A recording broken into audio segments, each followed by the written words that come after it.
mo kí yín ẹ káàbọ̀ sí ìkànnì yìí o ìkànnì Alamoyo TV lẹ́wà níbi tá a ti ń gbàṣà àti ṣe Yorùbá lárugẹ abala Oriki orílẹ̀ àwọn bàbá wa ibẹ̀ lẹ́jà sí yìí níbi tá a ti ń kiri àwọn bàbá ẹni kọ̀ọ̀kan wa gbogbo wọn tó bá fẹ́ ká kóríkì bàbá rẹ dákun mọ́ kọ́mẹ̀tì ránṣẹ́ sí wa bẹ́ẹ̀ bá sì lóhun ayọ̀ tẹ́ ń ṣe tẹ́ fẹ́ pé wá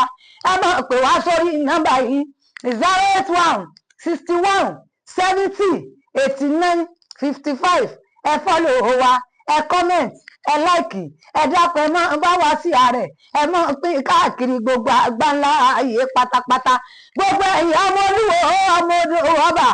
ilé ìwò òǹrè ọmọ atẹniwíjọ ọmọ ọba tí tẹnigbọ rẹ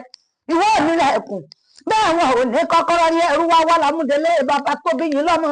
ọmọ ojú oró nìyí kò jẹ́sẹ̀ yìí ó tó mi ọmọ ìtàkùn ní ojú mi ọba tó rò omi ọba ìbá tó rò kí la fẹ́ mú bọ̀bà mú bọ̀ sun mú bọ̀ sà méjèèjì òwò mú bá jagun tẹ́rẹ́ sí mẹ́lẹ́ tí iye mẹ́tu kèéjì yẹn kèéjì ẹ̀kọ́ bójúmọ́ bá mọ́ etí ogun ní bàbá yín máa rán wọn lọ ìwórìwòrìwò òun ló dídí ẹ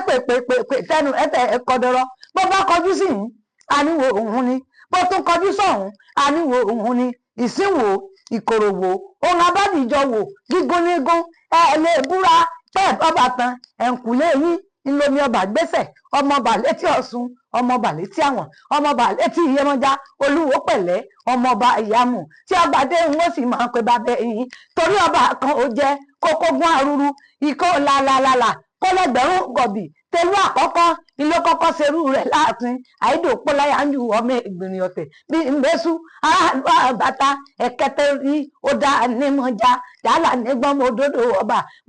ọba kí n tó rojú bọ́ ojú ọ̀gẹ́ Alamoyo ọ̀hún lè yín jẹ́ ẹ máa fọ́lẹ̀ wa ẹ láìkẹ́ ẹ pín káàkiri gbogbo àgbálá ayé.